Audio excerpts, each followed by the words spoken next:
Hey, my name is Tim Sae Koo, a recovering Type A and aspiring Type B heart-led leader. After selling my first tech startup in Silicon Valley due to personal misalignment in 2018, I am now backpacking around the world for a year with the intentions of healing myself, recharging my battery, and seeking what problem pains my heart to see exist. I'm here to take you on my journey, to stay in touch with you all, and share my learnings to open up new gateways of inspiration and awareness. Hello, and welcome to what will be week 13 and 14's video of my journey around the world this year. And greetings from the sunny and warm weather, finally, land of Costa Rica. So for week 13 and 14, it was a profound 2 weeks for me because I experienced my first 10-day silent Vipassana meditation retreat in the beautiful land of Cali in Colombia. So for this video, I really wanted to just share my overall experience, what the meditation retreat is all about, and some learnings that I wanted to pass off to you. So some quick backstory is that I had learned about Vipassana about a year and a half ago in San Francisco when some friends invited me to come sit with them. When I told them I practice meditation a lot and frequently, they asked if I've ever practiced Vipassana, and I said no, and they told me to just come and sit and experience it. It was a little confusing at first because there were some chantings and people meditating for an hour straight, and just didn't really fully understand what it was all about. But little did I know it would plant the seed to start looking for a Vipassana meditation retreat, and I actually had journaled down in my 2019 intentions to experience a silent meditation retreat. So like I mentioned, this place was in Cali. There's a ton of other places that they teach this course throughout the world, and the location was an ashram. So the schedule was quite intimidating when I first got there. I had not done any research and did not know what I was getting myself into. I've noticed a theme of doing that quite frequently lately, but it's been just so much fun to do so at the same time. And so like I said, I was a little bit intimidated because what the schedule looked like was you would wake up at 4 a.m., start practicing solo meditation from 4:30 to 6:30 in the morning, breakfast from 6:30 to 7, rest break time from 7 to 8. Then we would have a group meditation from 8 to 9. And then from 9 to 11, you would do solo meditation practice. From 11 to 12, you would have your lunch. From 12 to 1, you would have a break. From 1 to 2:30, you would have your solo meditation practice. From 2:30 to 3:30, you would have your group meditation practice. From 3:30 to 5, you would have your solo meditation practice. And from 5 to 6, you would have a tea break. And from 6 to 7, you would have a group meditation practice. And then from 7 to around 8:30, you would have a discourse, which is like a lecture taught by Goenka. And from 8:30 to 9, you would have a group meditation practice. And from 9 to 10, you would get ready for bed and lights out by 10. And repeat all over again starting at 4 a.m. in the morning. All in all, it accumulated to almost 10 to 11 hours of meditation practice every day with 3 to 4 hours of break time. So you can just imagine how challenging it can be, and because it's so different from what I or you may be used to in the working world or in this default world. So what were the living accommodations like? Well, for me, I slept on the floor with a mat with 15 other people in a big room. And aside from that, the property included a dining hall where we ate our meals, a main meditation hall where we did all our group meditations. And although I slept on the floor with a small mattress and it being cold and rainy most of the times, and there were no hot showers, only cold showers, I could have complained, but it was just a beautiful example and opportunity to practice full acceptance and what they were teaching a lot, equanimity. And what was the food like? So they served 2 meals. In Buddhist tradition, one is not supposed to eat after noon. And so they serve breakfast, bread with a cheese on top, oatmeal, and fruits with tea. And for lunch, and that comes with brown rice, vegetables, soup, and typically a small dessert afterwards. The only other mealtime we ever get is a tea break at around 5 p.m. where we get served tea and one piece of fruit. So for me, the main experience overall was, it was a very challenging but profound experience. It was a very non-sectarian, non-religious, even sort of non-spiritual, backed by science sort of meditation practice and technique. And overall, I'd say that there were a few times where I was self-doubting myself of why I was doing this or if I could actually get through it, especially on days 3 and 7 and 8. And mind you, this whole time we're not allowed to be talking, so we're in 10 days of complete silence. And we're practicing meditation for about 10 to 11 hours a day. So there's just a complete lack of stimulation that allows you to really do a deep surgery on your mind, as they say, and really understand how to practice this technique and apply it into your day-to-day life. Here were some of the wisdom that I was able to receive that I'll be carrying on into my day-to-day life. So the Vipassana technique, it dates back around 2,000 years ago and was reintroduced by Gautama, the Buddha. And this whole organization and methodology is under what they call Dhamma. Dhamma is known as the universal law. So like I said, this is very non-sectarian, non-religious practice and technique where you really take laws of nature and apply it to the Vipassana technique. And this universal law and technique is really here to liberate your mind, almost becoming a universal remedy for universal ills, as they say. And the intention with Vipassana isn't to necessarily quiet the mind like many other techniques. The intention of this technique is really around purifying the mind. And so what's taught is that the subconscious mind is full of impurities because it reacts to cravings that we have on a daily basis.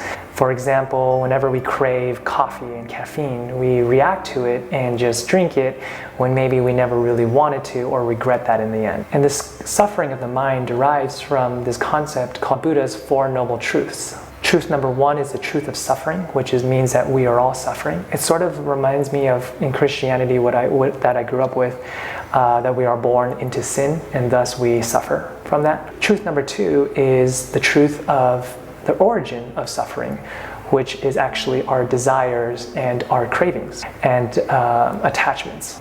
Truth number 3 states that the cessation or the stopping of the suffering comes from detachment. And while one may understand that logically, it's very different from actually experiencing that, and I'll go into that later on.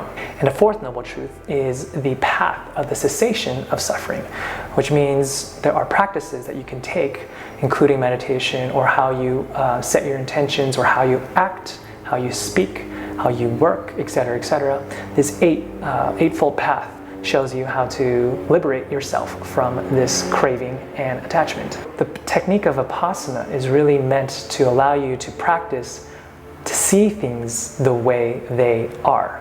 And Gautama reached his enlightenment by practicing this technique, which is to just be observant of what is during this moment-to-moment presence. It was taught that it is a way of life to be able to stay equanimous. And equanimous means a complete balance of your state of mind, to not react, good or bad, to anything that is happening around you on a day-to-day basis. I almost liken it to smiling at every single little thing that happens to you, good or bad, and not having any attachment or aversions to anything good or bad that arises. So the question begs, why do we suffer, or why is there misery in all of our minds? And as we can look back to truth number 2, which is the origin, it starts with our cravings, attachments, and desires. And these cravings and desires arise because our subconscious is very used to reacting to wanting these cravings or aversions. For example, if I crave coffee and I go make coffee, there's a craving and a reaction. But instead of allowing our subconscious mind to react to these cravings or aversions, we need to understand that these cravings or aversions first arise and derive from internal sensations that occur in our mind or in our body. So a sensation means if I feel tired, then I crave coffee, and then I react by making it and drinking it, and thus the cycle continues of feeling addicted to coffee. And what we learned is that cravings and these aversions don't actually come from external objects or stimulation. So one is actually not addicted to coffee, one is addicted to the feeling or the sensations they get after drinking coffee. So these are the internal sensations that arise that cause this craving or aversion, and then leads to some sort of action from our subconscious mind. And so Dhamma, the universal law, teaches us the law of impermanence. The law of impermanence states that everything is impermanent, everything from the physical to the mental.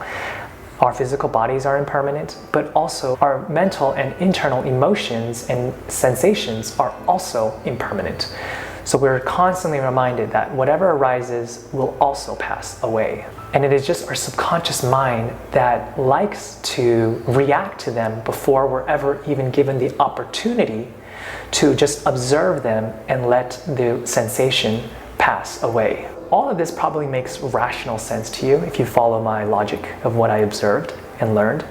But it is another thing to actually experience what the law of impermanence states. Now we may experience that in how we realize how our body is aging and fading away. But it's another thing to really experience what it means that sensations are also impermanent. And thus, if we can realize that and realize that these sensations, that cravings that arise will ultimately pass, and instead of reacting to them, to just observe them, not only observe them, but observe them with equanimity, which means to not have any sort of mental reaction, good or bad, to this sensation, then inevitably these sensations disappear and pass, and thus we don't react and we don't fall into this loop or cycle of reacting, and which leads to these cravings and addictions. And I've realized and understood this rationally, but never really understood it from an experiential level. And this Vipassana technique is all about teaching you through an experiential level so that you can understand and feel the law of impermanence and apply that into your day-to-day life. So the overall Vipassana technique is all about observing internal sensations that arise. So what are sensations? This can be itching, pain, sweating, whatever happens in your body that naturally occurs. And it's not about you trying to manipulate anything as well. And you sit for an hour without moving and just scan your body from body to body part and realize and be aware and observe the sensations without any sort of reactions by scratching or wiping away your sweat, for example. And as these sensations inevitably arise and pass, you just constantly remind yourself that this phrase I learned, this too will pass. So if pain arose in your legs from not moving, you tell yourself and remind yourself, this too will pass. You start sweating, this too will pass. But the trickiest thing is to stay equanimous through this pain or this good feeling as well. The idea is to stay equanimous because for good or bad sensations that arise, you're teaching and training your mind to not react in a certain way so that you can actually apply it into your day-to-day life. But this too may be difficult to actually just sit for an hour and scan your body for an hour without moving. So they teach you to first start with observing your breath. And in the case you never feel any sensation in certain parts of your body, you just keep observing your breath. And our mind is just not sharp enough to notice the subtle vibrations that are going on in our body. If our body, and we know this in science, is made up of atoms that are vibrating at a very high frequency, but our mind isn't trained to do so, this technique allows you to start taking those first steps. So as you follow your breath, you start to sharpen your mind, then you can apply this Vipassana technique in certain parts of your body. We were taught to just observe on the bottom of our nose, to just keep observing, observing, observing, and not reacting. As you practice this over and over, you start to hone your awareness and sharpen your awareness to notice these sensations and practice throughout your whole body, and at the same time practice equanimity by having a complete balanced state of mind and not react to any sensations that arise that are good or that are painful or bad. So we were also taught that a good practice means that you're able to hone in your awareness of the sensations and stay equanimous through all of these sensations. And one way to do so is just smile the whole time. And smiling allows you to know that you can enjoy the good sensations but not be attached to them, but also enjoy the painful sensations that arise and not be averted to them. And so when you practice enough, you start to be very aware of all the subtle vibrations that are actually occurring in our body. And again, our mind just isn't sharp enough or trained enough to do so at this moment. And as we practice and practice and practice, we were taught that you reach a state called Bangla, which is complete mind and body dissolution. And while I'm not there, the path to get there is very simple: to sit and observe your sensations and without any sort of reactions, by staying equanimous through it all. And ultimately, you take all of these learnings and apply it into day-to-day life. And that is where the trickiest part is. There's a lot of different gray areas, as this technique was taught 2,000 years ago, to apply it into this modern day with all these technologies, temptations, distractions, and stimulation. But overall, I'd say there has been a profound result in these last 10 days of practice into my day-to-day life. As I stepped out, I noticed myself just so much more patient with everything. Not only patient, but just absolutely in peace in all the painful sensations that arise, to babies crying on the airplane, to also reminding myself that the pleasant sensations that arise are also impermanent, and to just fully enjoy that present moment. I highly recommend this to people and all my friends, and just a powerful, powerful modality to really train your mind to be at peace and ultimately purify your mind from the addictions, cravings, and desires that ultimately lead to our sufferings. The most fascinating thing coming up for me is that I will be sitting in ceremony with ayahuasca again for 3 nights, and my intention is to really practice this technique of complete equanimity and complete stillness in observations of the sensations that arise after drinking the medicine, and seeing how that can be combined together for profound healing transformations for people in the future. If you have any questions around everything I shared, please feel free to comment in the sections below or just reach out to me. I'm happy to make time to just chat with you and really share deeper into my personal experience. Lastly, feel free to check out the Vipassana meditation schedule on dhamma.org, and looking forward to chatting more if you've ever experienced it or have interest in taking it on for your first time. That's it. So grateful for your sharing time with me and listening to these profound, beautiful lessons and wisdom that I'm downloading. And I look forward to sharing more with you as I travel around the world. And I'll see you next time.